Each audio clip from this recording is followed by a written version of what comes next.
to save the season to throw. Fire down! Incomplete down at the goal line by San Diego. Tomlinson off the left side. Tomlinson sidestep. Hello, history books. I think they have to now. Here's Sproles. Sproles inside the 10, inside the 5, and the Chargers win the game.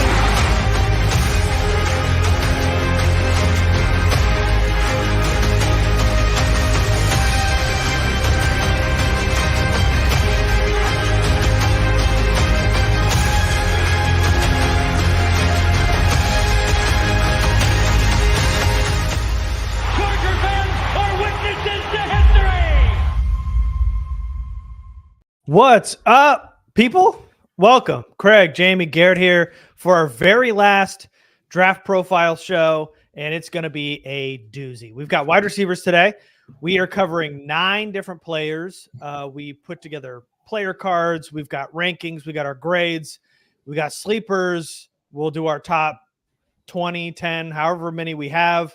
Obviously, this is the most important position group because of Marvin Harrison Jr. and Malik Nabers being in talks at number 5 for the Chargers. So we'll work our way there.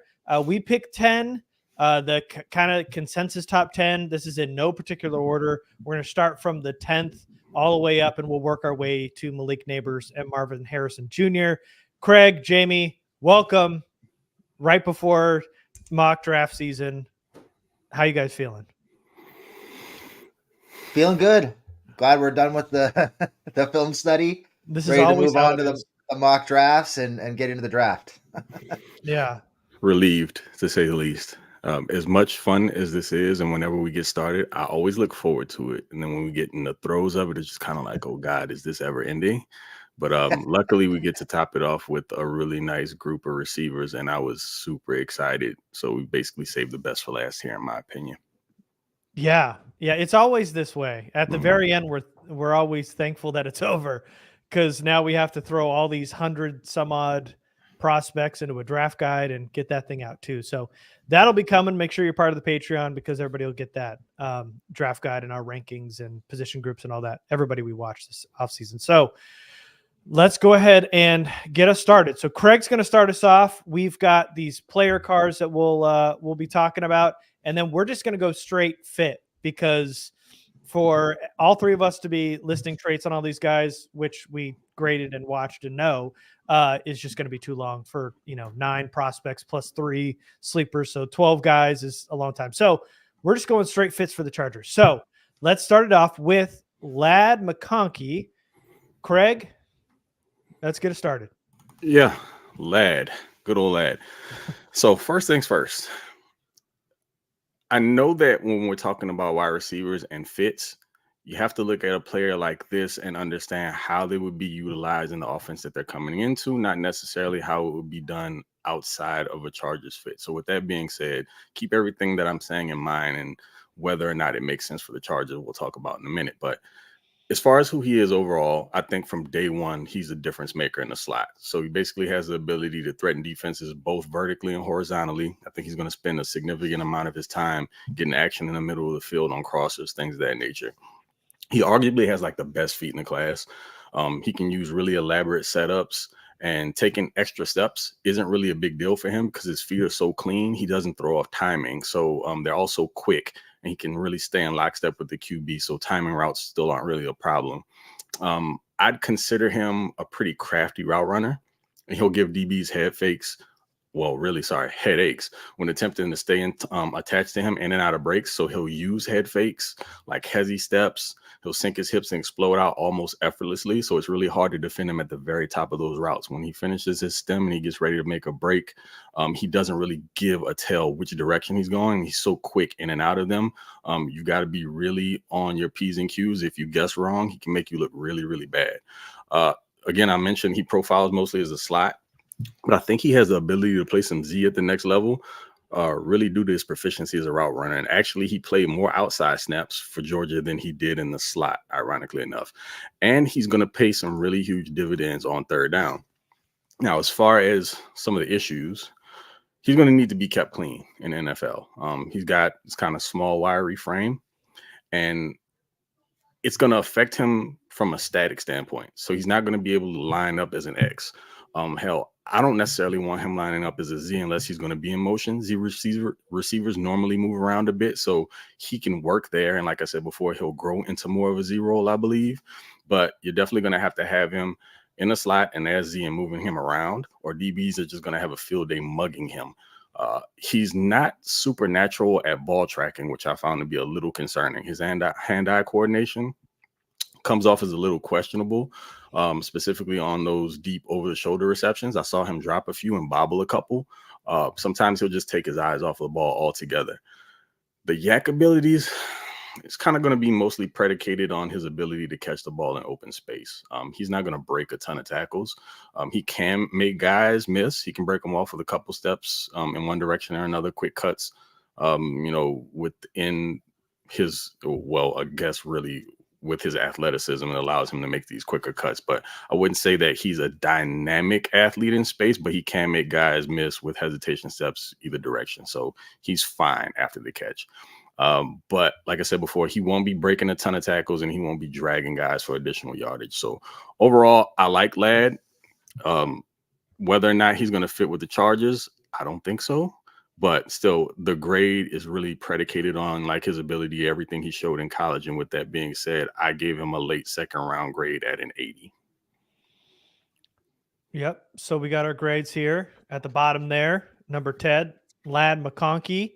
I gave him an 82, Jamie a 77, Craig an 80. Jamie, how you feeling about the fit for Ladd? I think there's a specific fit for him, but I think you're going to have to be really careful about how you use him. And I think it's going to be I think you're looking at a lot of motion, like a lot of orbit and jet motion, a lot of bunch, stack, trips type formations where you can create space for him and get him off the line of scrimmage. So I think there are probably better fits for the Chargers overall. And I'm not sure obviously he's not an option at 5. He's not somebody I would want at 37. I wouldn't even really start considering him until the 3rd round, in my opinion. I just think there are better options that provide more of what they need. And I don't think he's going to be like a game breaker. So if you get a game breaker in round 1 and you want to look at him round 3 or later, if he's still there, fine. But I just think he's kind of getting pushed up boards. And I'm not really sure his play speed always matches his 40 speed. So that's kind of where I am on him. Yeah, I think, well, according to our grades, it seems like in the 3rd round is when you really start considering Ladd. At top of 2 is too rich for my blood too, even being the highest on McConkey of the group here. But as a blocker, I mean, he's willing. It feels like he's always willing, but the play strength is always an issue. So I don't know that that's a good fit in this system.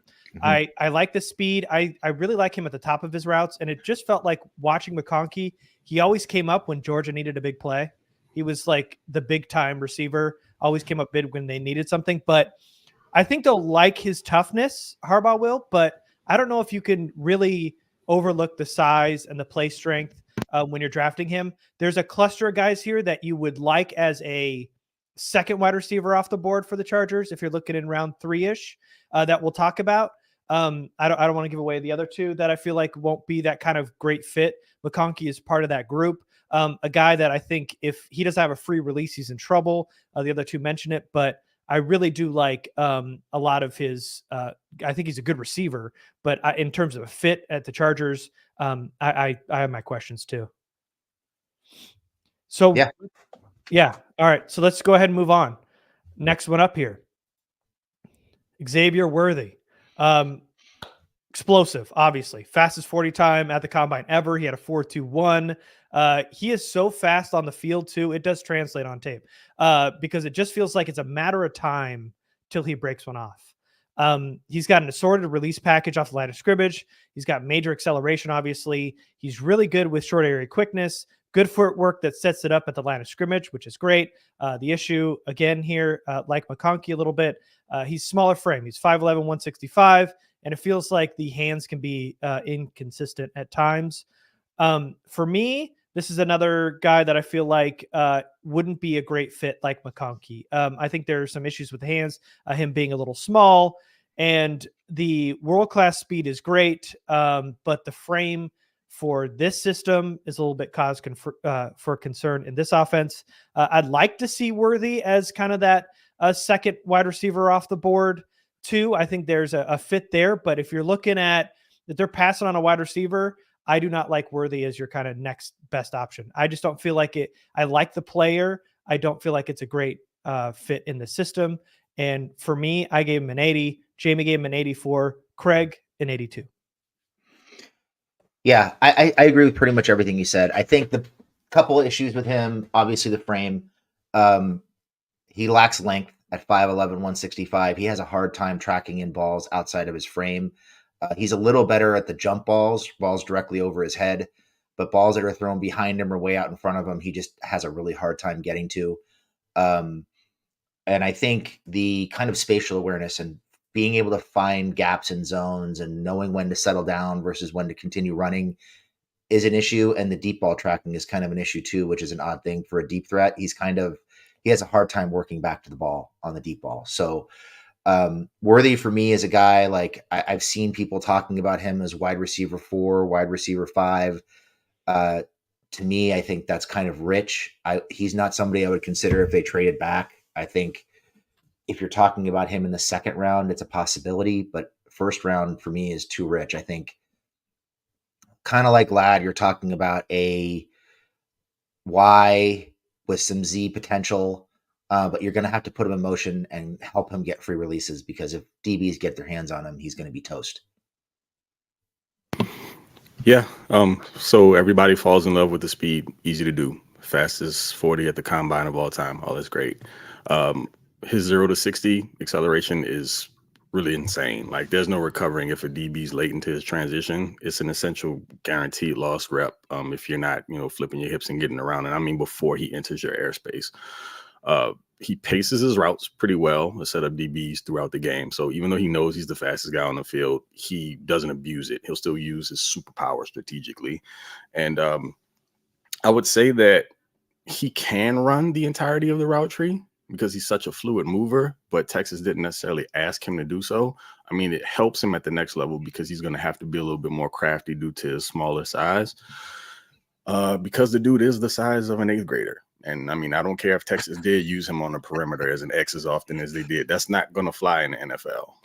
And the hands are like okay at best. I saw like 3 drops in 6 games, and I watched, and all of them weren't contested. So it's just a little worrisome. And also, like, his TD production dipped the last 2 years. Like in 21, he went from 8 to what was it? He went from double digits in 21. So he had over 10 to 8 in 22 and then 5 just last year, respectively. So I don't think he's a fit for the Chargers. I think, like, as Jamie mentioned before, we've already talked about this. He's going to have to be a guy that's used in multi-sets, whether it's going to be doubles, trips, or if you want to use him as a slot, but you don't want him on the line of scrimmage. You don't want him singled up, or it's going to be a long day for him. So gave Xavier an 82 overall, so a low late 3rd round grade. Late 2nd round grade. Apologies. Okay. Our 3rd wide receiver here, Troy Franklin. Jamie? So Franklin, lots to like about Franklin here. Couple of points to talk about real quick is one. So he creates really effortless separation at the top of his routes. He's both quick and fast. He's fast in and out of his breaks. When he gets the ball in his hands, he has a really good 2nd and 3rd gear in the open field, and he kind of almost feels like a running back in the open field where he runs the daylight, and he's able to create and expand space between himself and defenders. Once he's in the open field, you're probably not going to catch him. His hands are pretty good. When he needs to, he'll catch the ball outside of his frame and extend and catch it. But he is a default body catcher, and there are lots of concentration drops on his tape. And I think the slight frame is a little bit of an issue. It kind of limits the contested catch potential and the ability to box out defenders in tight windows. Overall, I think Franklin is a guy who, again, kind of like some of these other guys, he can play the X, he can play the slot. The big thing with him is the speed. He's got great body control. Really tracks and adjusts to the ball really well in the air. Really like him with the ball in the air. Accelerates through his cuts. What else do we have here? I think he's going to be a good source of yak in the NFL. And I think in terms of things to work on, I mentioned the body catching. I think the concentration drops are an issue. Struggles to he's not going to break many tackles. The slight build limits the contested catch potential. He'll really need to add play strength and bulk to what is a very lean frame. And he'll drift toward the top of his route sometimes, and he'll frequently round off his horizontal breaks, giving corners an issue to play through him and cut off his routes at times. So yeah, he's a slot receiver to me, a Z receiver. What do you guys think about Franklin? I was going to say that as far as some of the things that I liked, of course, like those really long strides that he has, they gobble up a lot of grass. He looks a lot faster on tape than that 4.4 he put up at Indy, and that's because his top speed is elite. Like everything from, his first flying 10 to 20 is okay, but it's everything after that where he really starts to pick up steam because of those long strides. He's a really easy separator on vertical routes because there just aren't many DBs that can stay in his hip pocket once he opens up those strides. He also ran a fair amount of quick hitches and slants, which helped lull defenders to sleep a little bit, and that caught them flat-footed, which allowed him cleaner runway to get vertical. With all of those things said, just a couple of things that are issues. Well, there are a few, but to not repeat. That lean build is going to get him in trouble against physicality because he does struggle getting to his stem or recovering back on track if a defender can get hands on him. And even though he tries to emphasize hand catching, his mitts are just like good, not great. Jamie mentioned it already. He had some concentration drops. I believe he was credited with like 9 drops on 114 targets. So it's not earth shattering when you consider the level of volume, but still, not awesome. And this definitely ain't, well, not to give anything away, but everybody out there already familiar, especially if you watch these receivers. He ain't exactly Rome Odunze at the catch point either. So, dude doesn't have, the strength to consistently win those 50-50 situations. He's going to make a little bit happen after the catch because of the speed and translating that into a little bit of force. So he'll break through some arm tackles, but he's not going to be a guy that consistently gets yak through a crowd. So I like Franklin. Whether he's a fit for the Chargers, I'm leaning more so not really, just from a physical standpoint. I could find a reason to pick him, but it wouldn't be something that I would select. But overall, I gave him a low second round grade with an 81. So I gave him an 84, Jamie an 82, Craig an 81. Yeah, I mean, these last 3 wide receivers are kind of that cluster of real skinny. Troy Franklin, 6'1", 176. I mean, that's not going to cut it in this new offense. So he'd have to definitely put some muscle on. But it just feels like between McConkey, Worthy, and Franklin, the fits just aren't quite there in the system they're trying to run. I do like the length and the speed. I love the creativity with the ball in his hands. He was a really big red zone weapon in Oregon.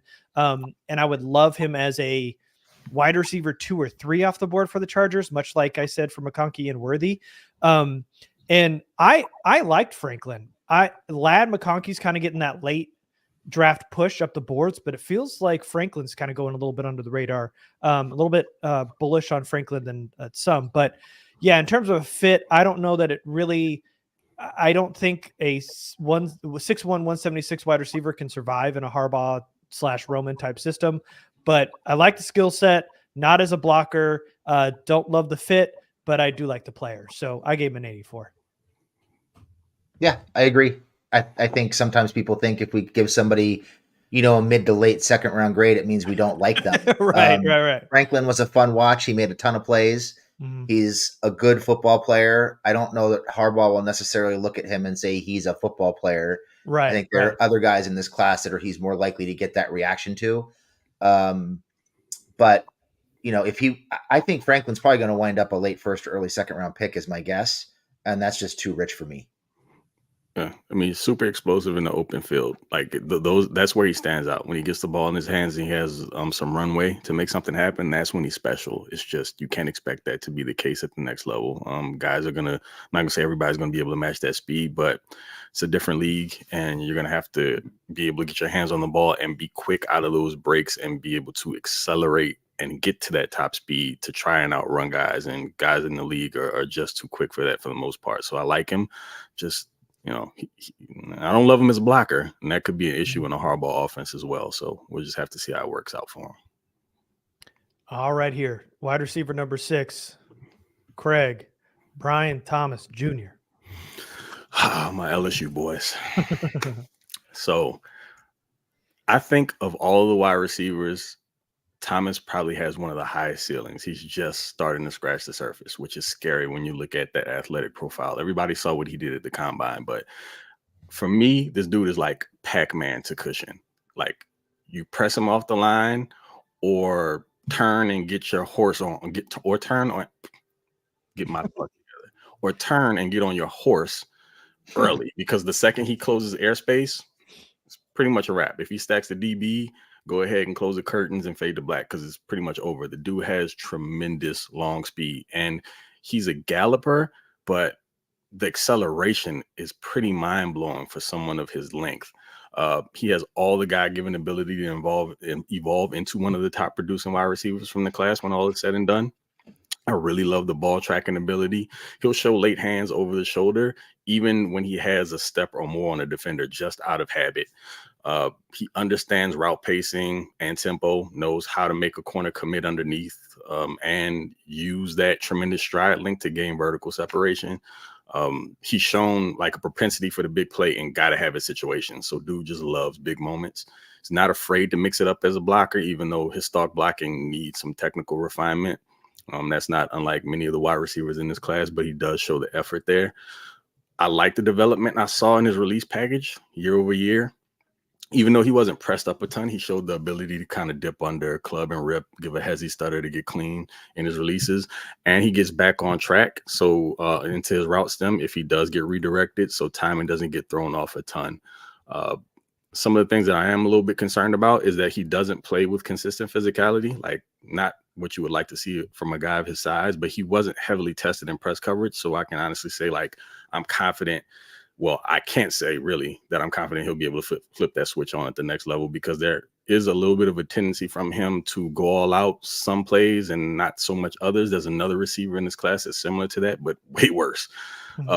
I saw a lot of open space underneath route. I saw a lot of open space on underneath routes because defenses weren't terrified. They were so terrified of being torched deep that they would kind of give a little bit. And so he would find himself open underneath to be able to break off longer receptions after the catch, or run after the catch, should I say. It's just LSU didn't ask him to run a ton of routes. So the route tree isn't overly extensive. I mean, you saw things like 3 to 4, maybe consistent routes, like hitches, 9 balls, or goes. And there may be where a handful of digs and 10 to 12 yard outs. So the route tree has to expand. He's also more of a linear speed guy than a guy with a compass with explosiveness in every direction, unlike his teammate, who we'll talk about later. And like I said before, when I'm saying compass, he's just not dynamic at every angle, more so up and down the field vertically. And the concentration drops, a little frustrating, particularly when he allows the ball to get into his body. I'd really love to see him be more consistent with like marrying his eyes and his hands and framing the ball. Dude has nearly 10-inch hands, so there's no reason why he shouldn't be getting his hands on the ball more often. And he needs to be more consistent in working back to the ball on curls and comebacks. He allows like way too much area for DBs to recover and contest. So like I said before, this is one of those players that has so much to offer that LSU has always had a wealth of talent at the wide receiver position. I mean, they call themselves wide receiver U for a reason. And this is just another guy that has the potential, much like an OBJ did, to really excel at the next level and be a better player in the league than he was in college. Because if you go back, OBJ was a name, but he wasn't the guy that he became in the league until he ascended. So I like Brian Thomas a lot. Right now, I have him around a mid-second round grade with an 84 overall. What do you guys think? 84 for Craig, 82 for Jamie, 87 for me. Yeah, I like Brian Thomas a lot too. I was going to use that OBJ comp too, as kind of a guy who could be a much better NFL player than he was in college. I don't like him at 5. That's too rich. But if we're talking trading down and they get 11 and 23, I would not mind hitting 23 with Brian Thomas if he's there. I think that he is, if you miss out on those first 3, I want to be clear. If you miss out on Odunze and Nabers and Harrison, this is the guy I would start to target, because this is your home run hitter. He's got wide receiver upside, a wide receiver 1 upside, a nice explosive weapon if they do end up moving down.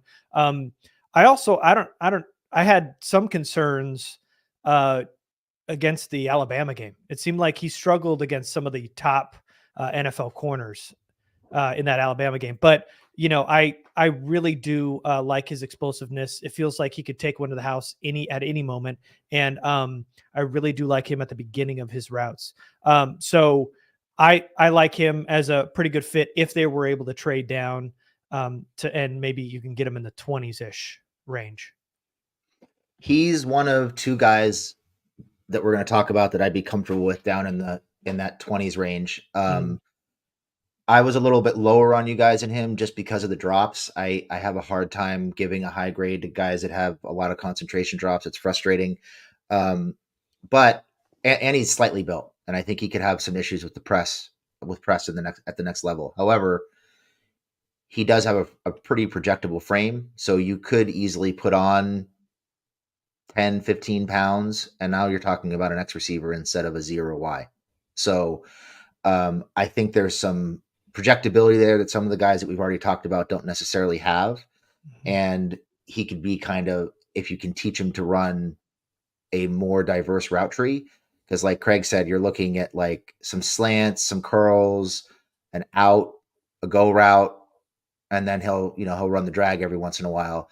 It's not a very diverse route tree, and most of the routes he ran didn't really require him to run very sharp routes because of the cushions he was getting because of his speed. So if you can get him to develop into a better route runner and put some bulk on him, you could have a pretty exciting, fun player if he cleans up the drops. Definitely. All right. Next up, what are we at? 5? Is this the 5th one? Yeah. Next one here. Adonai Mitchell, the other Texas wide receiver, the second one we're covering today. So the strengths, obviously, he's an explosive athlete who is a fluid route runner to size. He's 6'2", 205. He's got the makings of becoming a pretty elite route runner. Saw a lot of it.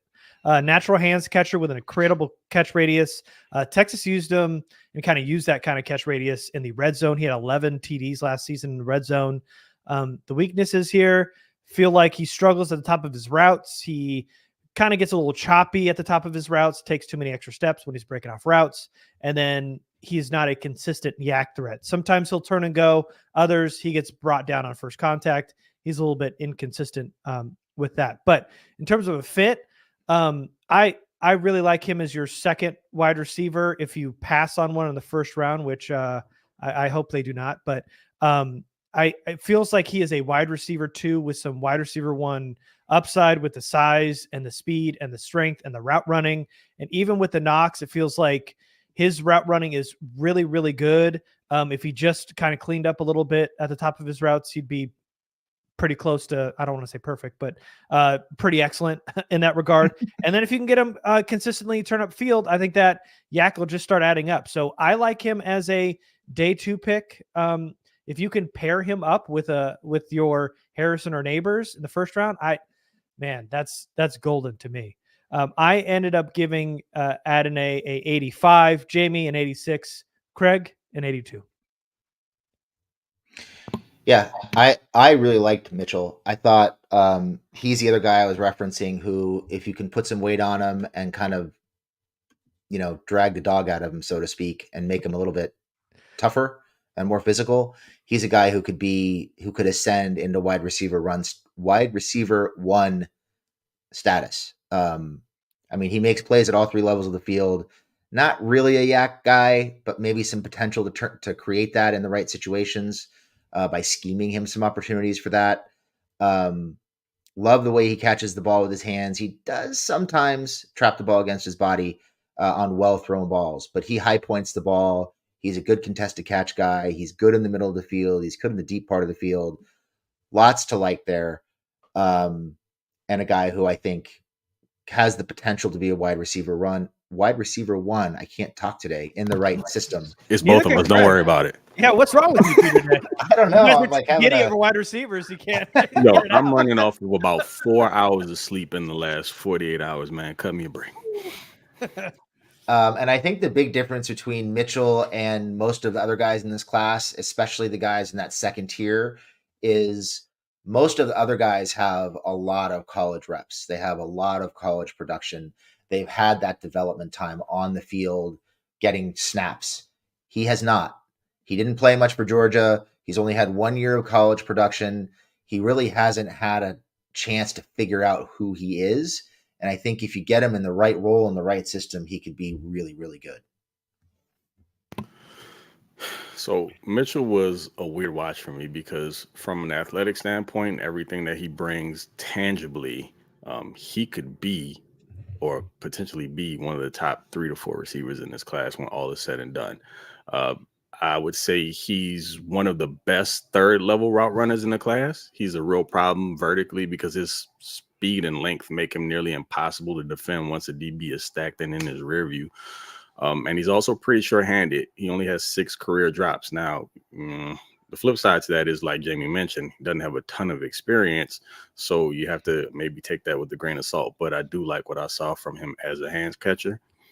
He's pretty decent at creating separation at the top of his stem pre-break. He'll give a defender a little something to think about before he sinks his hips and works out into his break. Now, why do I have the lowest of the grades? I question his effort overall. I saw dude dog it a few times, and it looks really bad on film when it happens, specifically as a blocker. This is sort of a wide receiver thing, but the reason why it stands out on tape is if a play is not run to your side, so say you're not on play side blocking and you're tasked with like stalk blocking or cutting off a corner on your side, if you just let him take the angle to the opposite side of the field, even if he doesn't get there and you're just loafing, it looks horrible. I saw it way too many times. But it's not just as a blocker. If he's mirroring the route on the opposite side of the field, he won't run that all out. And I think I watched 7 games of Mitchell, and I counted it at least 7 times. And so right now, I question whether or not he's going to be fully motivated or if he's a guy you're going to have to get up every week to go out there and play to the best of his ability, because he's top 5 talent-wise. And we saw him blow up at the combine. So the athletic ability is there. I just need to know that he's going to give consistent effort, which is why I ended up giving him the 82. All right. Wide receiver number 4. Or do we want to talk about fit with him? Oh, yeah, I did. Go ahead. So I think Mitchell's a guy who can play all 3 positions. I think he's going to ascend and grow into more of an X receiver position just because of his size and his athleticism. But I think, if you watch a Harbaugh offense, they don't really ask their receivers to run a really detailed, diverse route tree. They're more relying on kind of motion and window dressing and misdirection to get guys open. So he could really thrive in a system like that early on while he's learning how to be a better route runner. Yeah, he could fit based on all those things. But one of the other things you have to be willing to do is blocking consistently. And that could be the key differentiator between whether or not he's seen by the Chargers as a fit or not. Again, that all comes down to want to. So if he has it in him and he can unlock it, then yeah, I'd be fine with him. I mean, he has all the makings of being someone who could be a true X wide receiver, a true number 1, or like Jamie mentioned, you can move him around. So he has the fit. I just need to see the effort and desire. Okay, now let's move on to Keon Coleman. Jamie? So Coleman is kind of your big-bodied, physical, tough receiver. He's I didn't like him as much as I thought I would. There's a lot of first-round buzz on him. I don't agree with that at all. So the strengths on Coleman, he has elite ball skills. I mean, he locates, tracks, and attacks the ball in the air. He high points everything. He's got really strong hands. If he can touch it, he's going to catch it. He absolutely bullies corners with balls in the air. Big physical target who fights for the ball. Knows how to get open. Works back to the ball when the quarterback gets in trouble. He's got an enormous catch radius. I mean, it seems like if there's anything within 6 feet of him, he's going to catch it. He's a former star basketball player who pretty much jumps out of the building and sells out 50-50 balls. He'll be really productive in the red zone and out of the slot. Rarely drops the ball. Strong lower body and strong core make him really tough to tackle, and really good hand-eye coordination and body control on jump balls. The weaknesses, he's really not very fast or explosive. I wouldn't even say he's particularly quick. He ran a 4.61 40 at the combine, I think, which is like tight end level speed. He's pretty unlikely to become a proficient route runner. I just don't think he has the dexterity in his lower body to be a really slick route runner. He's got a hard time gaining his releases versus press coverage at times. He'll just stick to guys. The lack of acceleration and explosiveness makes getting in and out of his breaks a little challenging. He can be a little clunky running his routes. Coleman he'll really have to make his living, I think, as a possession receiver in the middle of the field and a jump ball weapon in the red zone. He's probably likely going to be limited to playing in the slot, so you can give him some space to operate and create some releases for him. And he's probably unlikely to be more than a wide receiver 2 or a wide receiver 3, like a low end wide receiver 2. I have a 78 on Coleman. He's a guy who I have actually watching him run. I had major Mike Williams flashbacks.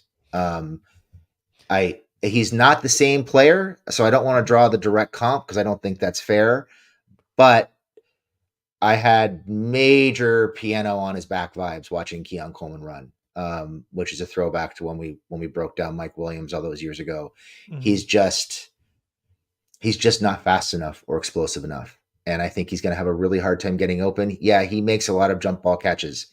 But why does he make jump ball catches? Because he doesn't create separation. Mm-hmm. So man coverage, press coverage, going to be tough for him. He'll probably thrive against zone. And like I said, you can get the ball up in the air and he'll go up and get it, but that's pretty much the one trick he has to offer. Yeah. It looks like we're all pretty much in the same boat here in the kind of mid to high 70s on Keon Coleman. So yeah, Keon doesn't have the elite speed to separate, has a limited route tree. If you're talking about fit, I do not see the first round vibes here. I'm not with that. And I also don't like the fit for the Chargers. It feels like he is a wide receiver 2 at best. And does he offer all that much than a Palmer and a Johnston? I mean, if you have a wide receiver room of Keon Coleman, Joshua Palmer, and Quentin Johnston, that to me is just ugly. Depression just set in. Yeah. That doesn't. Sorry, go ahead. No, I just hate that. I mean, you're talking about those 3 competing for wide receiver 1. That's no bueno. So you're not going to get Coleman at 5, obviously, and then he's probably going to be gone before you pick in second. So even if you trade down in the 20s, I talked about some other guys I like a lot better than Keon Coleman there in the 20s. We talked about Adonai Mitchell. I like Brian Thomas there too. Keon Coleman just is not a good fit. So I am not on this train. He's getting a lot of hype, but I am lower than you guys too, than most on Keon Coleman. So how could you not watch Keon Coleman and immediately be so thankful that Tom Telesco is no longer the GM for the Chargers? That's not to say that it was necessarily his choice, but they had a type when Tom was around, and this dude fits it to a T. So big-bodied, physical, contested catch guy. What else could you want, I guess? I like the fact that he really specializes in like abusing press coverage. He seems to like enjoy it more than the actual corners that were attempting to affect his releases. So you got to be a different kind of cat to thrive in those situations. And again, an aggressive ball carrier after the catch. He'll bully an ankle biter or a timid DB. So just overall physical. As far as what there isn't to like, the guy's already said it. I mean, right now, he's mostly going to be like a downfield contested catch specialist. I don't think he has much more of a ceiling at this point. I would say that he may have some opportunity there to be someone that you can utilize in an intermediate game as a chain mover. But I don't see him as being a huge threat.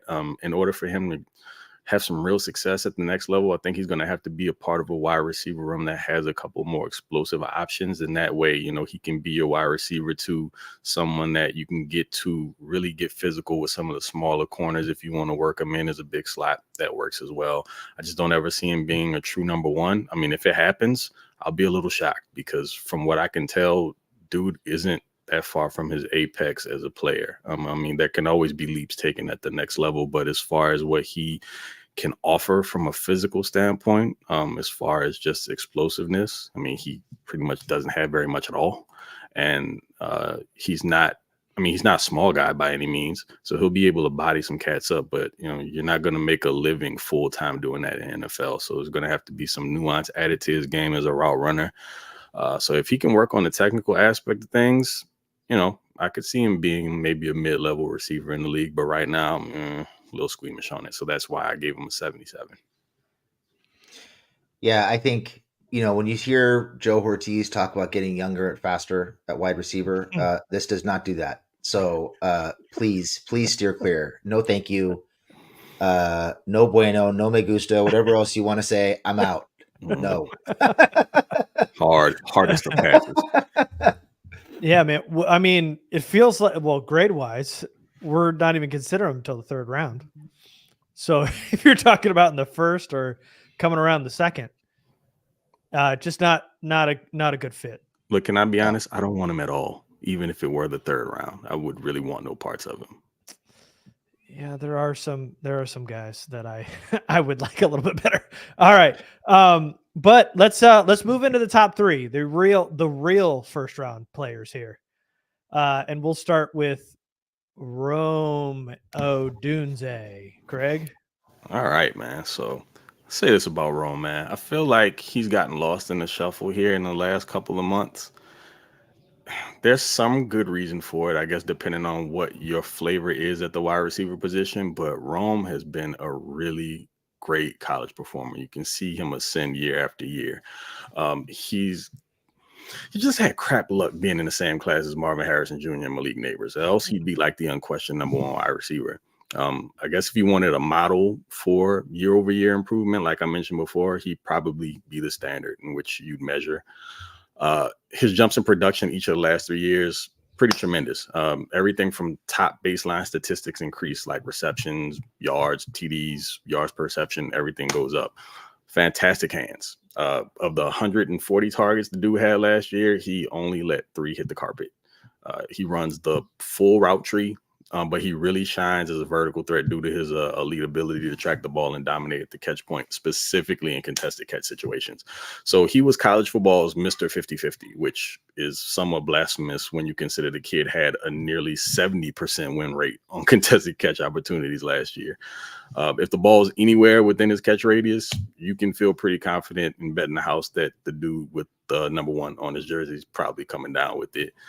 And the physicality that he plays with is a real pain for corners that are basically tasked with having to press him up, because if they don't get hands on him or they don't get a strong enough jam, he's still going to be able to bully them regardless as to what happens. So, I mean, if you don't get hands on him and slow down his route progression, slow down timing, it really doesn't matter, because they're probably still going to try to force the ball into him, and he's probably still going to beat you at the catch point regardless. I like the way that he stacks guys at the top of his routes.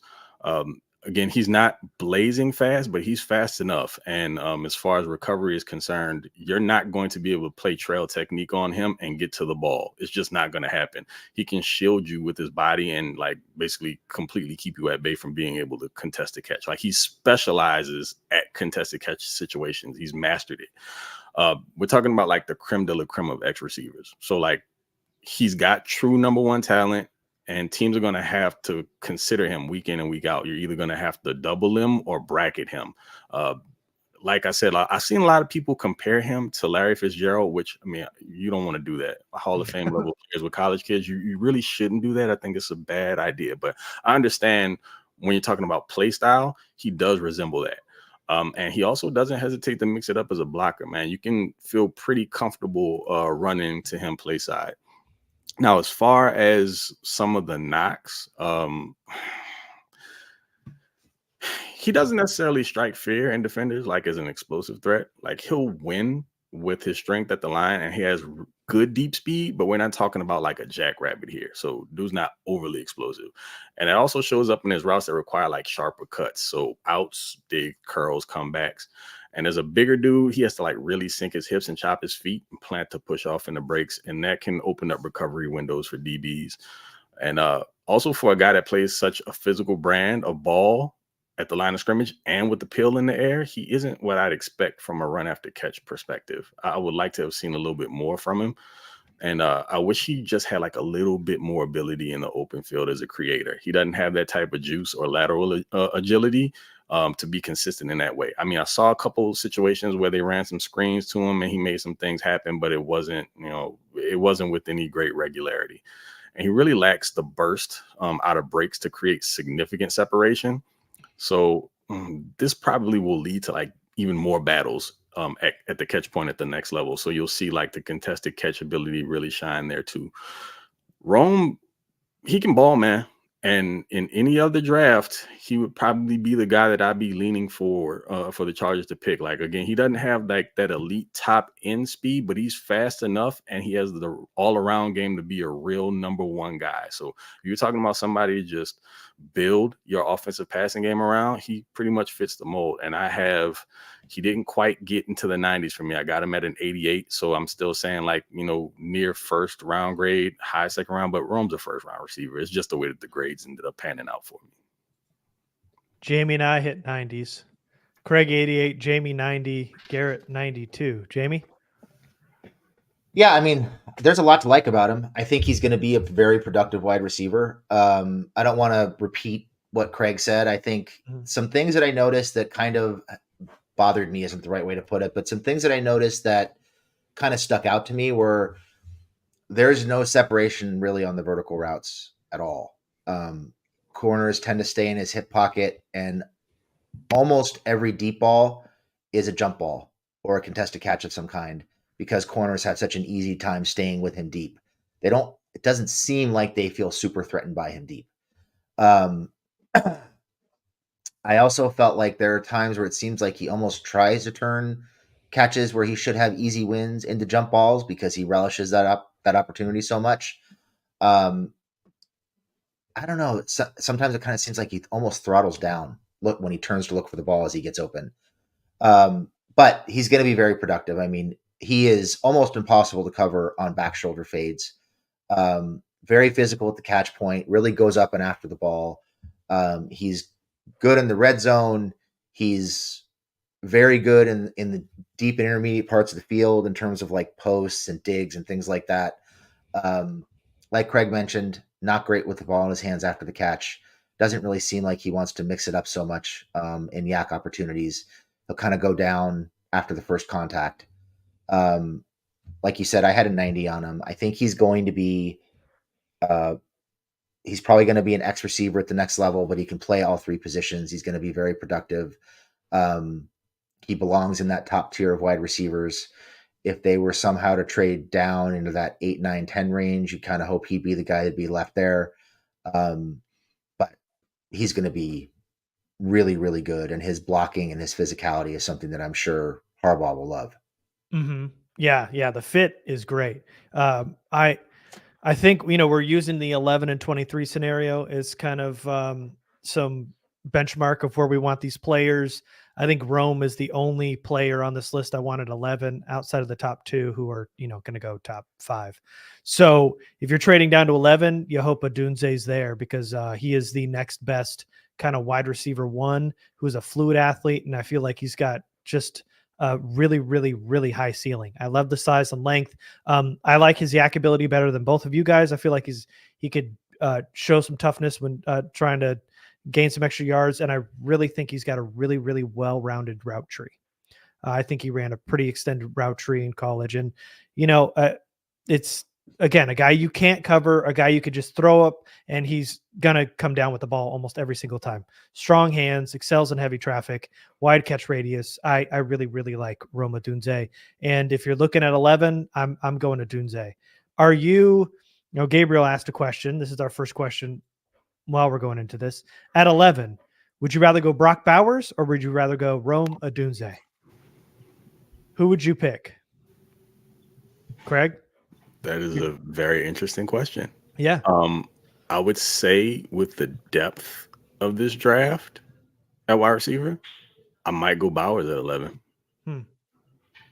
And then maybe go like a Brian Thomas, Adonai Mitchell at 23, if you could. I could see that pairing working. I mean, but at that point, we're talking about 2 offensive threats in the first round. I mean, maybe that could happen. Depends on if they're looking to load Justin Herbert up that early. But Gotcha. yeah, I mean, if they did, I'd be okay with that. Jamie? I would probably go Bowers. It'd be tough though. It would not be an easy decision for sure. I would go Bowers. Odunze's the better player, but the tight end class after Bowers is a crapshoot. And I know there's some late guys, real late, that you want to bet on some traits, but if you can grab Bowers, this is a fairly deep middle wide receiver class in rounds 2 and 3 that I feel like if you grab Bowers there, if you wanted to double up and go Adonai Mitchell or Brian Thomas Jr. at 23, that'd be great. But I also think there'll be some pretty good names at the top of 2 as well. If you want to grab your cornerback at 23 or your offensive lineman at 23, I think there's going to be some good options there. But Odunze, if you're going straight talent, I'm going to Odunze. But in terms of draft scenario, I'm going Bowers just because he is by far the best. I mean, he's the only player. He had 2 rounds higher than the next best player on my tight end class. Like Bowers was in the 90s and my tight end 2, which was, I'm trying to remember which one it was. I think it was. I don't think we had any tight ends in the second, did we? I don't think we had any. Yeah. But my tight end 2, I think, was Cade Stover, and he was in like the 70s. So yeah, so I would go Bowers there. Even though I think Odunze is the next best wide receiver 1 there. All right, so now the good stuff, huh? Let's go into the top 2. The 2 you're considering at number 5. We're considering at number 5. The Chargers are definitely going to be considering at number 5. First one up here, Malik Nabers. So strengths, obviously, excellent acceleration off the line of scrimmage, electric with the ball in his hands. He has that major yak ability. You love to just manufacture as much touches for him as humanly possible. And I think we can go in depth with this a little bit more than the other guys we have, but just in terms of the card, I feel like he's inconsistent at the catch point when he's in traffic. And then the route running, I feel like needs to be refined just a little bit. It feels like his route tree could use a little bit more variety in my mind. I know Craig has been really chomping at the bit to talk about Malik Nabers. So Jamie, how do you feel about him?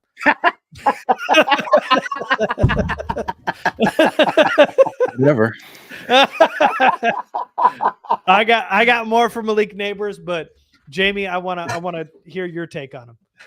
No, I mean I love Nabers. He's a guy that really first caught my attention while I was watching Tayshaun Butte last year. Just because he just started stealing opportunities from Butte almost immediately when he came in last year. So lots of fun to watch. The big thing for him, which I think is something this offense desperately needs, is he's the easy button. He is that guy. You can throw a 5-yard slant to him, and if he makes the first guy miss, he's going to catch a seam in the defense, and he's gone, and you're not going to chase him down. So he can catch the deep ball. He can catch the intermediate ball and turn into a big play. He can catch the underneath ball and turn into a big play. He is the ultimate easy button, the one thing the Chargers offense has been missing forever. He has the best movement and acceleration skills in the class. Nabers creates separation with free releases. He has an ability to change the speed and tempo of his releases and breaks.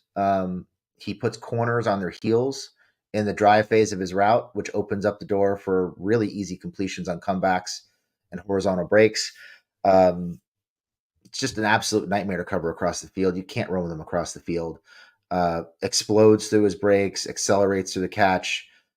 He's got a second and third and fourth gear in the open field. I mean, once he hits the open field, you're toast. It's big trouble. Very strong hands for a guy who's not all that big. Very natural hands catcher. Flashes leaping ability and body control for contested catches.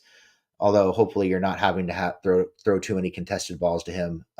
Makes plays at all three levels of the field. I think, when you're talking about things that are quote unquote wrong with him or weaknesses, you kind of start nitpicking a little bit, but he'll rush through his routes in his haste to get downfield. He still has room to sharpen his route running. He'll round his routes off at times. He'll give up on jump balls. I saw some plays where balls were tipped or underthrown, and he kind of gave up on them and just didn't fight his way back. He's kind of on the finesse side in terms of jump balls or contested catches, which is why I wouldn't want to throw too many to him, at least not early on. Doesn't have a huge catch radius like a lot of the receivers in this class. And there are times, like Garrett said, that corners can play through him at traffic.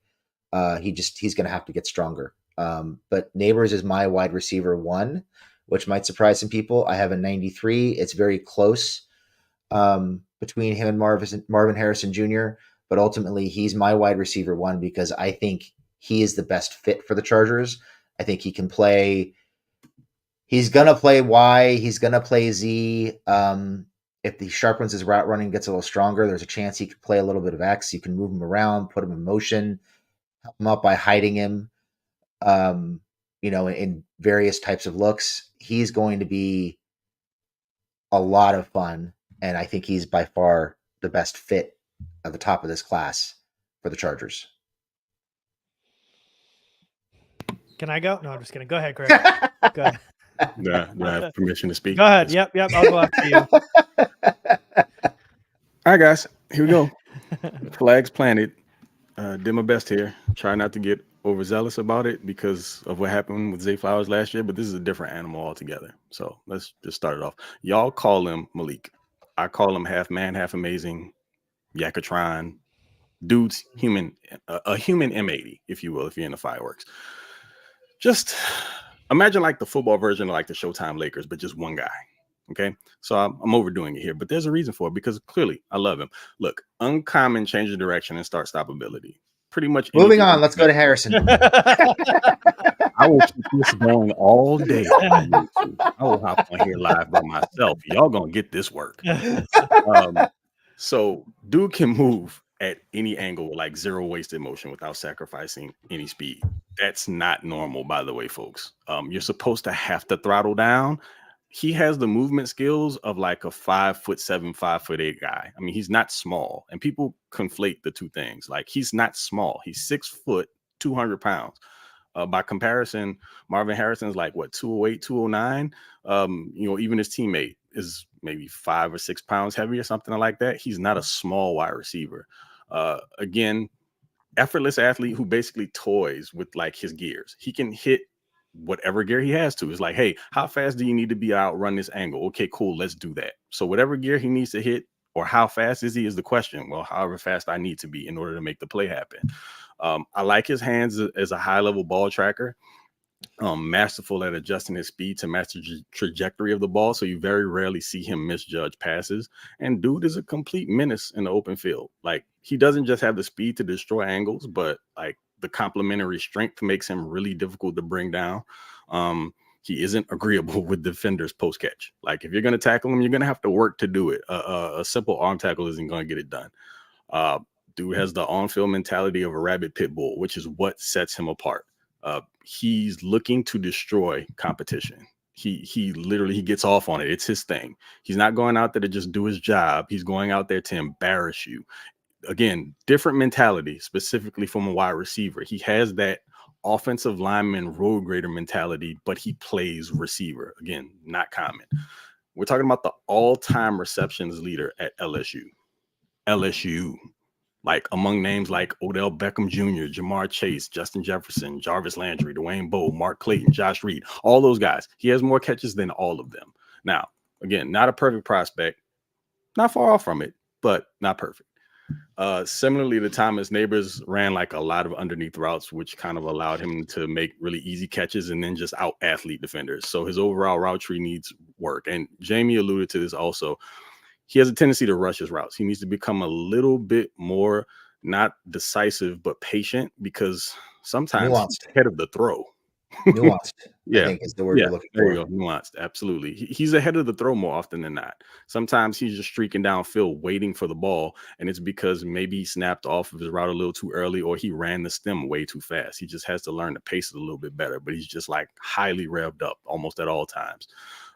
He doesn't have the most ideal catch radius. He isn't a super long wide receiver, and he needs to add to his release package. Like a lot of what I saw at the line, because again, they weren't asked to face press a ton because DBs were just afraid of getting torched. So they were getting free 5 to 7 yard releases. And if our DB was playing 5 or so yards off, he just like dip his shoulder or attempt to sidestep the jam and then get into his route there. So overall, man, I'm sorry. Like as far as the grade goes, he's a 94. So clearly he's my wide receiver 1. I know, again, shocking because Jamie had him as his wide receiver 1 as well. But when you look at just the grade and then the fact that there's so much more to build off of, he has the skill set to continue to ascend. It's the finer details of his game that he needs to work on.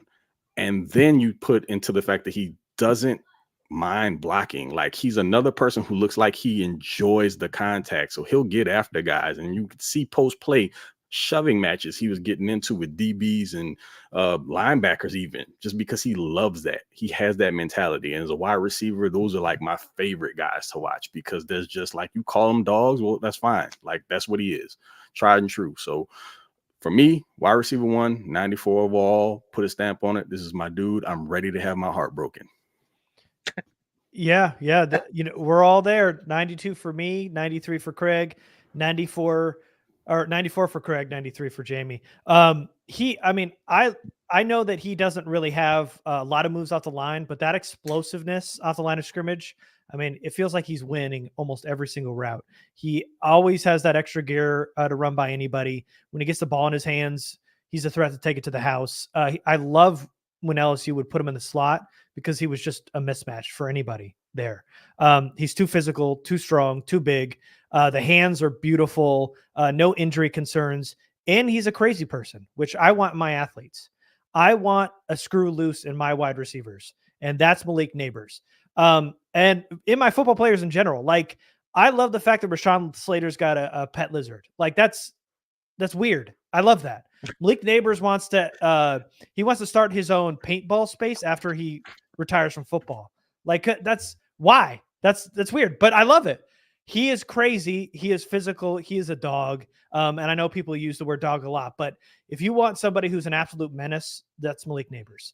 You can move him around. I love the explosiveness in a Chargers offense. He is absolutely a wide receiver 1 in any offense, especially the Chargers. So I am really, really high on Malik Nabers as well. I'm just a point behind Jamie and 2 behind Craig, but this is a very, very good football player and a really, really good pick at number 5. And I know his uncle is the former Chargers player, Gabe Nabers, but who cares about all that? I don't.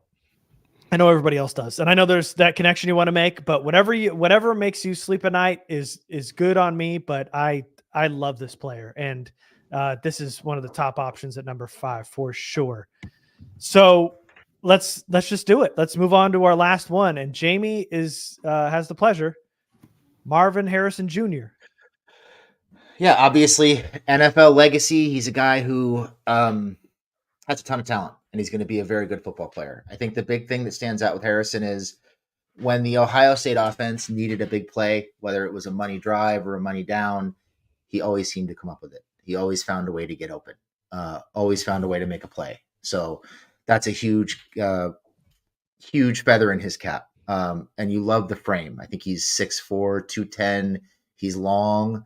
He's broad, much broader than most of the other receivers in this class. And he's able to use his length and his frame to create space even when he's not necessarily open.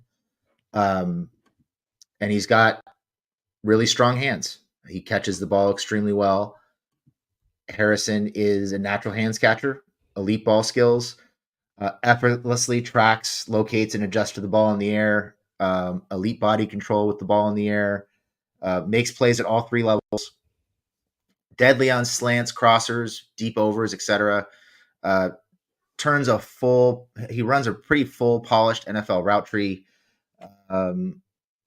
Understands leverage. He's able to turn corners at the top of his routes, able to create after the catch, shows the ability to be a reliable blocker. Like I mentioned, he's the alpha. When you need a play, he's going to be there for it more often than not. Varies the timing and tempo of his releases and closes space versus zone and off man in a hurry. I think some of the things that he needs to work on are things that I didn't necessarily love about him. I think there are times he'll cut his route short or not sell his routes when he isn't expecting the ball. Harrison needs to play with more effort and focus as a blocker at times. He'll sometimes be the last man off the line of scrimmage. There is some hip tightness, I think, there that makes catches below the waist a challenge. I'm not sure about the deep speed. I think he might be a little bit more of like an intermediate guy, more of an intermediate possession receiver. He's going to have to improve the separation versus press man. A lot of reps with guys sticking to him once they got their hands on him early in the rep. He loses out on yak opportunities by running out of bounds instead of making the first man miss. Concentration drop showed up at times in 2023. And I think the big thing, does he have that speed? Is he going to be able to access the deep parts of the field and create separation down the field? But overall, I have a 92 on him. He's my wide receiver 2. It was close between him and Nabers. I just feel like Nabers is the better fit, but Harrison's going to be a really, really good NFL player. Craig? Yeah, man, this is a jockeying match. When we got to the grades between both he and Nabers, I was a little shocked at what, the end result was. I just expected Harrison to be the number one. I mean, we're talking about a dude that's going to be your prototypical do-it-all XY receiver. He's got the game to be effective at really every level of the field and is a foundational passing component. Foundational component in a passing game. Like I said before about Odunze, you can build your offense around him, specifically if you're a pass-first team. Borderline perfect off the line of scrimmage, man. Everything is in his release package. Like the footwork has already been fine-tuned for NFL play. Like he's literally like the apple did not fall far from the base of that tree. He is 1000% a Hall of Famer's kid. You can tell from the technical aspect of his game. And that goes into his skills as a route runner. He's got the full tree at his disposal. And Jamie, I actually think he's a build-up speed guy. There were a couple reps in a few games where he got past beyond. I mean, if he's running like a post or a go, once he hits about 15 yards and really opens it up, there isn't anyone that's running with him. And I think he was clocked at 22, 23 miles per hour. I don't know if it was this year or last, but dude can move. It just takes him a little while to get up to top speed. So he'll chew up a DB's cushion with those longer steps. And even if you give him about 5 to 7 yards, like you can't get caught sitting on a route or flat-footed because, I mean, you're doing it at your own peril. If he gets even with you, he's going to walk away from you. So you have to play him physically. He's a matchup nightmare for almost any style of corner. So effectively, if you don't have Sauce Gardner or clone tucked away somewhere, you're going to need to come into that week with a full section of your game plan, like on default to either double or bracket him, especially on third downs. And the dude makes some difficult grabs look really routine. He made some really ridiculous, nasty catches, specifically in the end zone. We're talking about over-the-shoulder grabs where there's like a maybe inch left in the end zone. He drags his toes and still able to corral it, even if he just kind of has to pin it to one shoulder and he can't securely tuck it. If he gets his hands on the ball, he's probably more often than not going to secure it. I mean, I know that there were some concentration drops, but I feel like overall he's got great hands. The hand-eye coordination and body control to contort and extend outside of his frame is elite. Like right now, it's not something he's going to have to develop. And when he doesn't outclass DBs by simply like routing them up, because he is, like I said before, a technician and a specialist in that way, he can still beat them at the catch point with length. And I think that maybe one of the things that when other people kind of grade him out, they give him the nod over a guy like Nabers because he has that added element to his game that if he doesn't beat someone just, from a route standpoint or, beat him with speed, he can still, use his length to win that particular rep. I wish I did see more from him as a creator after the catch. He just doesn't possess like elite short area explosiveness. He can be a little handsy at the top of his routes too, like not just jockeying for position, but full on pushing guys. Like you can see his arms extend. Sometimes it's subtle, but more often than not, like, when he does it, it's pretty obvious. I saw a couple egregious shoves on tape. He doesn't always give 100% as a blocker in the run game, particularly when the player's backside. So it's kind of a theme here with a couple of these dudes. There were instances where, like, he hardly attempted to cut off a backside defender, and more often than not, the guy wasn't going to make the play. But again, like I said before, I was talking about Mitchell. It just looks bad on tape when it happens consistently. So yeah, like Harrison, is he a fit? Absolutely.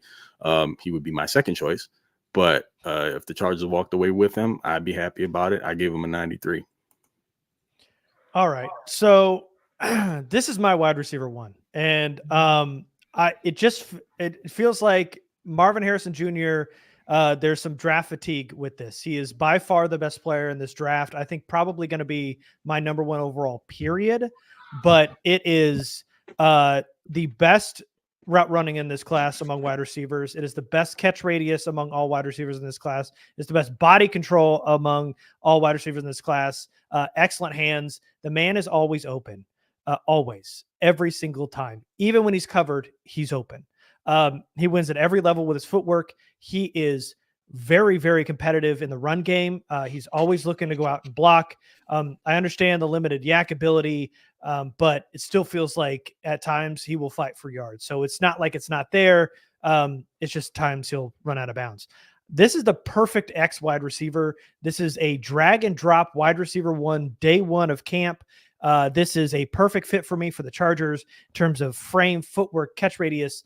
The hands make him probably the highest floor of any prospect in this draft at any position. In my mind, this is a wide receiver one in the NFL right away, probably wide receiver one in most offenses in the NFL, definitely with the Chargers. I gave him a 94, and then Jamie gave 92, Craig 93. So at 95, at number 5, you guys are going straight Nabers over Harrison if they're both on the board? I would. I am, because like I said, I think he's that easy button. He's the guy who can catch a 5-yard pass and take it 75 yards to the house. And that's just something they have not had. I love Nabers. I do. And I love Marvin Harrison Jr. more. I understand what you're saying. I think some concerns about the route running with Nabers might be overlooked a little bit, but I understand what you're saying. I mean, it's obviously pretty close with everybody. They're, within a point or two in the grading system. So I feel like Harrison is probably the safe. Like if you took Harrison at 5, nobody would be upset by it. I wouldn't. I mean, of course I love Malik Nabers. I would not be upset if we took Marvin Harrison Jr. just because he's arguably the safest option. But it's just everything that you can do with Nabers and the fact that I feel like he's still ascending as a player that kind of gets me where I am. But Harrison would be a fantastic option. I don't think anybody's upset about that one if it pans out that way. No, I don't think anybody's arguing if you go either way with Harrison or Nabers. So now that we've gone through every position group, is there anybody else worth the pick at number 5 other than Marvin Harrison Jr. or Malik Nabers for you guys? I don't think so. Any offensive lineman, any tight end, definitely not linebacker, definitely not edge. No, you don't need a quarterback. Corner. There's no corner. There's no safety. I guess maybe you could make an argument for a high ceiling guy like Dallas Turner. I wouldn't, but maybe. But no, I think it's Nabers or Harrison at 5 if they stay. If they don't, it's likely they're looking for an offensive lineman at 11. I'm not drafting traits at 5. So it's going to be somebody that I feel really good about plugging day one in and being a main component of my offense or defense, should I say, whatever the pick ended up being, but definitely somebody who's already got it pretty much well together. And if they have some upside above that, then great. But I want somebody that I know is going to be out there and be a game changer day one. Yeah, there are some really good offensive linemen in this class, but I still don't feel comfortable taking them at 5. Even so, if you're trading down, I am much more comfortable taking them because they all feel like they fall in the same line, whereas Harrison and Nabers are your drag and drop type wide receiver ones right away. Odunze really close to that, but the tiers are Nabers, Harrison, and then Odunze, and then everybody else in my mind. So I'm going. I cannot make a case for any other player, and it feels like all chips are in now on Harrison and Nabers. And if they go in a different direction at 5, it's all hell's going to break loose. Who's the kicker for the Cardinals that if he made the Cardinals? Prater. So this would be a really fun conversation if the Chargers had the 4th pick. I know. I mean, it still is, but if they had that 4th overall pick, we'd be having a tug of war going on, I'm sure. Yeah, for sure. It's almost like whoever, I mean, the Cardinals, if they don't trade out, if they end up picking whoever they leave, whatever wide receiver they leave for the Chargers is the pick. I think that's the way it should be. Hopefully that's the way it's going to be. If they were going into this draft like desperately needing a left tackle, then maybe you could make an argument for Alt at 5. But I think for me at least, I don't know how you guys feel. I feel like Alt doesn't fit what they want to do offensively. I don't think he's that road grading mauler in the running game who's going to just drive people off the line of scrimmage. He's a fantastic tackle. His technique is amazing, but he's just not that physical, and he doesn't like overpower people. And I just don't think that's what they want. So between that and having to move him to the other side of the line, that's not the path I would like to see them go at 5. I'd be much more open to tackle like a Latham or a Fuaga or a Shanu at 11 if they move back that far. But if they stay at 5, in my opinion, Harrison Jr. and Malik Nabers are the 2 best players in this draft. I mean, I haven't broken down the quarterbacks, but I have a pretty good idea of what I think of the quarterbacks. And I don't think any of them are going to have a higher score than either one of these guys. Not even Caleb Williams, who I cannot stand watching. I will add, he drives me freaking nuts. I have a coworker that's a Broncos fan, and he hates this kid. He's hated him for months. He messages me during the day. He's like, "Yeah, this dude's terrible." I'm like, "Why are you even thinking about that right now?" It's like, "Yeah, because we need a quarterback." And I mean, he's like, "We're probably not getting him, but still, just like he likes Bo Nix more." That's how. I know. Okay. Yeah, exactly. Isn't it a wild juxtaposition that we're now all just kind of like, hey, make the pick at 5 in a situation in a year where there's an opportunity to trade back, and it's what we've been asking for years. It does. I mean, at the beginning of this process, it was like always trade down. I mean, with all the holes on this Chargers roster, but then when you really get into the meat and potatoes of this draft, when you look at what you could possibly have at 5, trading down, even getting some good players at 11 and 23, I know there's going to be some really, really good football players there. There's going to be a sense of disappointment if they end up trading down, because you could have your chance at Malik Nabers or Marvin Harrison Jr. Either one of those are almost, you can, I guess, give 99% certainty that one of those 2 players are going to be there when you're picking. And if you stick and pick, you're going to have an incredible wide receiver 1, which you traded your 1 and 2 this offseason. To not fill those holes at 5 and trade back and then get an offensive lineman and then have to get like somebody else later, it doesn't have the same, I don't know, gusto as taking a Nabers or Harrison. No, go ahead, Jamie. Go ahead. I said you're also playing it fast and loose if you're thinking about that trade to the Vikings and expecting Odunze to fall around there or Bowers, because there's no guarantee that's going to happen. Yeah. Those are names that are frequently thrown around within the top 10. The Jets could screw right over you at 10 and take one of the 2 that's still sitting there. So I don't know. I don't know if that's a game I'd be willing to play. Yeah, we always talk about wanting to build the team from the inside out, and I think in a vacuum on paper, that's always the way that you want to do it. And 99% of the time, that's how you want to go about it. But right now we're talking about having at least one of, if not the 2 best players in the draft on the board at 5 to trade out of that spot and not take one of those two best players at the 5th pick just seems almost like malpractice to me. I don't see how you can do it. Like, I get it. They want to run the ball and they want to right tackle, but I think they can make Pipkins better in this scheme. Not great, but better with the help from the tight ends that they've signed. They don't need to spend the 5th pick on a tackle. I really hope they stick and pick one of those receivers. I think they will. Yeah. Just based on what we've been hearing from them about wanting to get younger and faster and building out the room. And they talked about wanting guys who can do everything.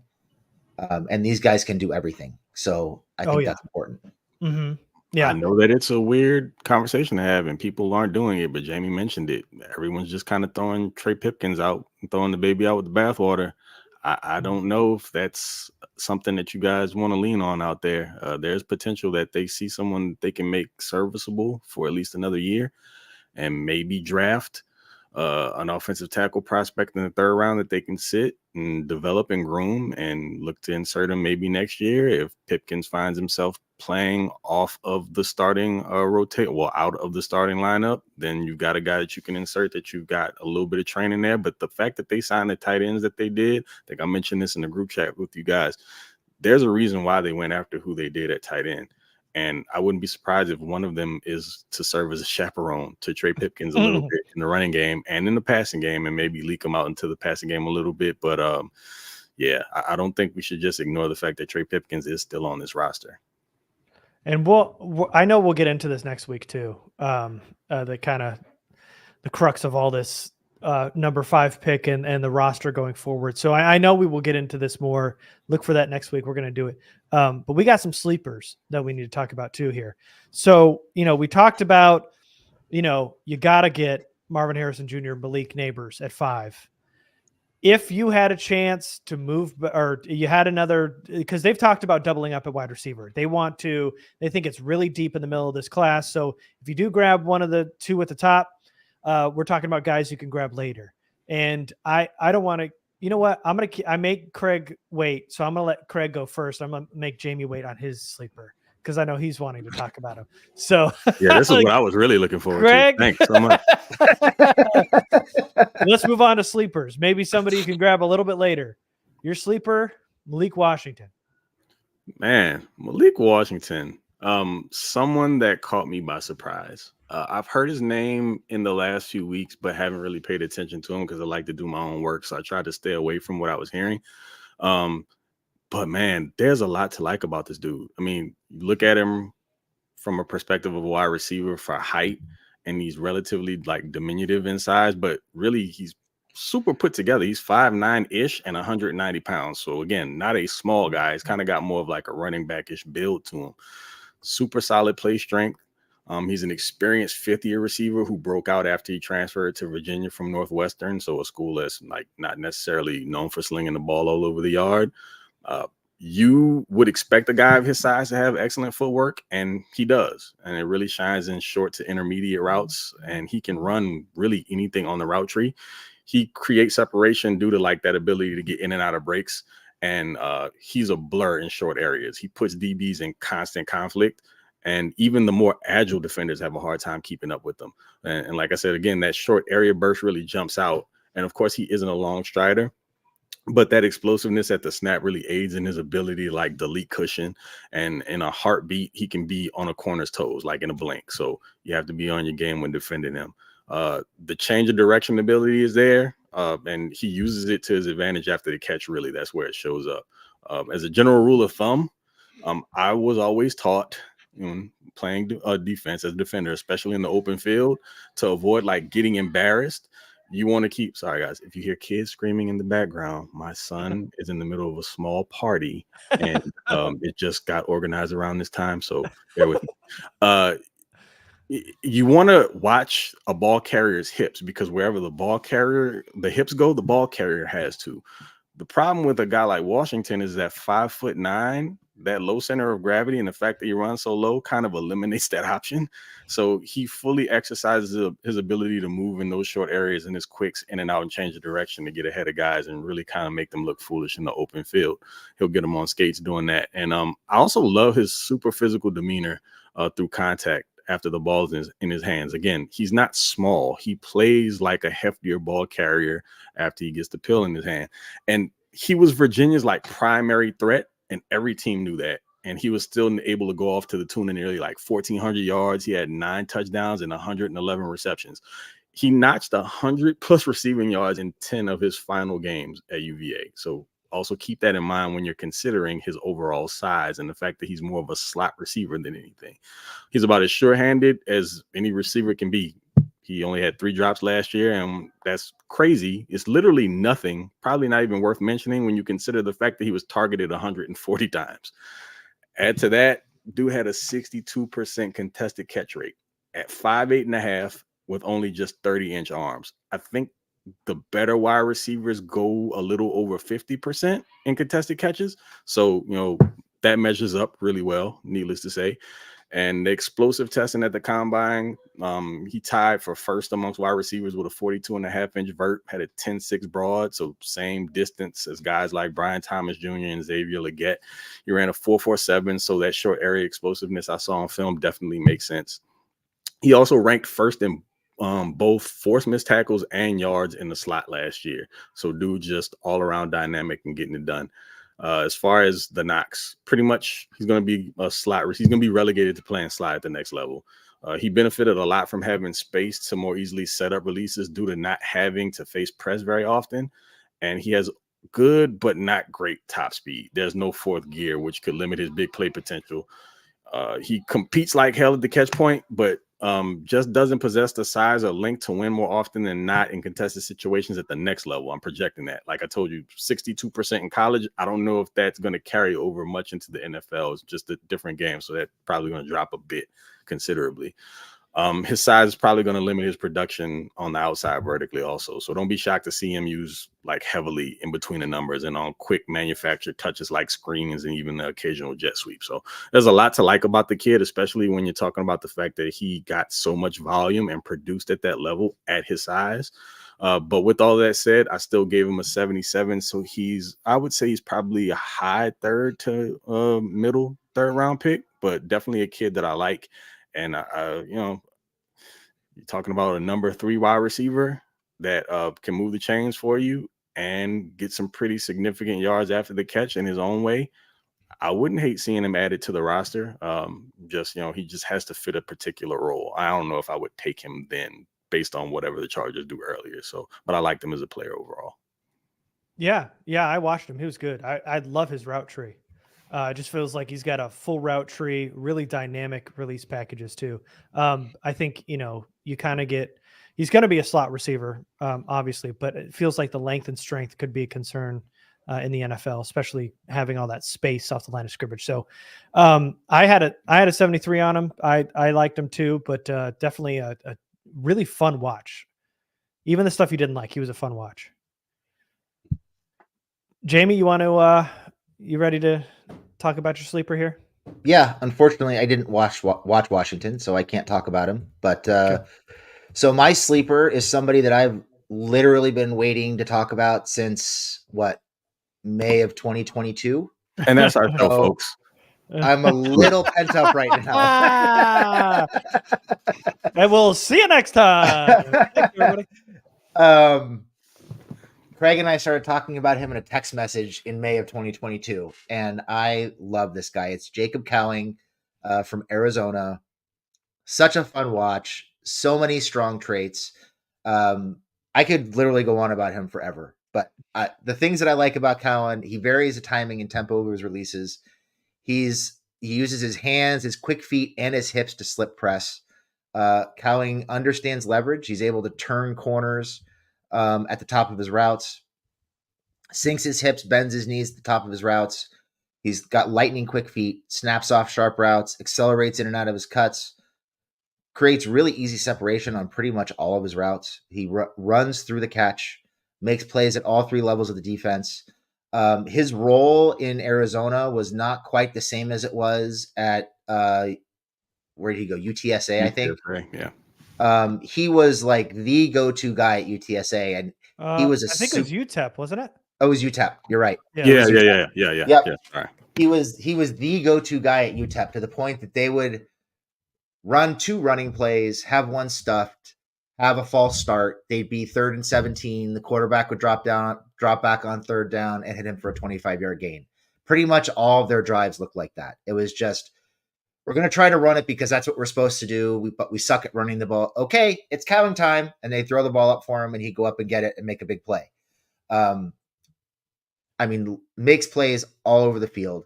He's not huge. He's 5'8" or 5'9", 185 pounds, but he's surprisingly good on jump balls. He's actually got pretty good body control, and it flashes the ability to outwork corners for 50-50 balls. Very productive with manufactured touches. He was used in the swing game, screens, reverses, things of that nature, and is very productive on those. He is deadly in the middle of the field. You get him running slants, you get him running deep overs, digs. He's really good on comebacks, post routes. He is so deadly. Corners have the worst time running with him across the field. He ran a 4.38, I think, at the combine. You don't necessarily see that 4.38 on the deep ball, just because that isn't really how he was used in terms of, vertical throwing a 50-yard bomb for a touchdown. But what you see it is, as he's coming out of his breaks, the way he runs away from defenders after the catch. He's a very good source of yak at all 3 levels of the defense. Pretty physical, reliable run blocker who's willing to stick his nose in there and get dirty and make a play. Just a lot of fun to watch. Cowing, something that I didn't notice the first time I watched him, but it stuck out to me this time, is he doesn't have a lot of length. So on accurately thrown balls, he will default to body catching a little bit. But I'm making an exception because I love him and I've been waiting for 2 years to talk about it. Short arms, he because of the short arms, he has kind of a limited catch radius. Corners can play through his frame at the catch point. Probably not going to make a ton of physical contested catches at the next level, even though he did some of it at college. Not likely to run anybody over or break many tackles, but he's shifty and can make people miss. He can sometimes rush through his breaks. It's like he knows he's going to get open and he's ready for the ball to come his way, and he'll kind of rush through his breaks and round off a route, but he's creating so much separation that it doesn't seem to affect him very much. Still plenty of room for him to polish his route running. Drops will occasionally show up in traffic, particularly in tight windows. And catches outside of his frame are going to be tough for him just because he lacks the length. But to me, Cowing he's an immediate difference maker in the slot. I think even though he's on the smaller side, he could probably have some success at the Z, particularly if you're kind of hiding him in varied formations, bunch, stack, things like that. But he's got the route running, the hands, and the speed to be an immediate playmaker. He's going to make a ton of plays up the seams. He's going to make some plays on wheel routes, digs, posts, things like that. He can be a high volume target. He can also be kind of a big play chunk target in the middle of the field. I love Cowing. I have an 80 on him. So I have a late 2nd round grade on him. Probably winds up being more of a 3rd round pick, but I'm a big fan, and he's a guy I'd love to see the Chargers wind up with. Yeah. How crazy is this draft class that a guy that we were looking at 2 years ago that we probably felt like was going to be maybe a late 1st round guy is someone we're talking about with a potential 3rd round grade at this point. But Cowing was somebody that I loved as well. Jamie mentioned it. This conversation started roughly 2 years ago. We were both talking about Cowing and Zay Flowers, and he's just a kid that can pretty much do whatever you need him to, especially when we're talking about in the big play department. The hands can be iffy at times, but I'm not stealing any of Jamie's thunder. Just in general, the kid is explosive, and he's someone that you want to get the ball into his hands to let him do what he does after the catch. Again, not running through a lot of contact, but will make guys miss. and he's just fun to get the ball in his hands and allow him to get down the field and do his thing. Probably operates a little bit better in the middle of the field on crossers, let him get into space, and then just make guys chase him. Basically, that's what you want to do. Keep him clean, make guys chase him, and you're going to get big play after big play after big play, especially if you have other vertical threats to go along with him. So I gave him also an 80, believe it or not. So right there with you. Whew. Yeah, I like Jacob Cowing too. I love the pairing with one of those two wide receivers at 5. Probably falling. He's being mocked kind of day 3-ish, early day 3-ish. So if you can get him at the top of 4, man, holy cow. I love that pairing. Like him a lot. I have a 73 on him. I don't have an 80. The size concerns me a little bit. Playing strength does too, but he's a fun kid to watch. And he was the leading wide receiver for the 3 seasons he was there at UTEP too. So success everywhere he goes. Kind of an older rookie, but I love him. Good kid. All right. My sleeper here, and what's kind of turning into guys we like more than most. Malachi Corley. I know RGS is getting hung up on semantics of the word sleeper, but my guy is Corley. Really unique case at wide receiver. He's built like a running back, but can really catch and run. He was dubbed the Yak King at Western Kentucky because he fights for every single blade of grass. He is very exciting, contact balance, speed, physicality after the catch to get extra yards all the time. The Hilltoppers got him the ball in space, and they just let him get extra yards. They just wanted to manufacture a bunch of touches for him. And because he's built like a running back, Corley was lined up in the backfield on a lot of rushing downs too. He is a zone killer. He's got the speed and feel for the open area, going against zone coverage. There are questions about him being a full-time wide receiver because he lined up everywhere in the backfield, slot, out wide, inline. But I think he answered a lot of those questions at the Senior Bowl. He is more than just a gadget wide receiver.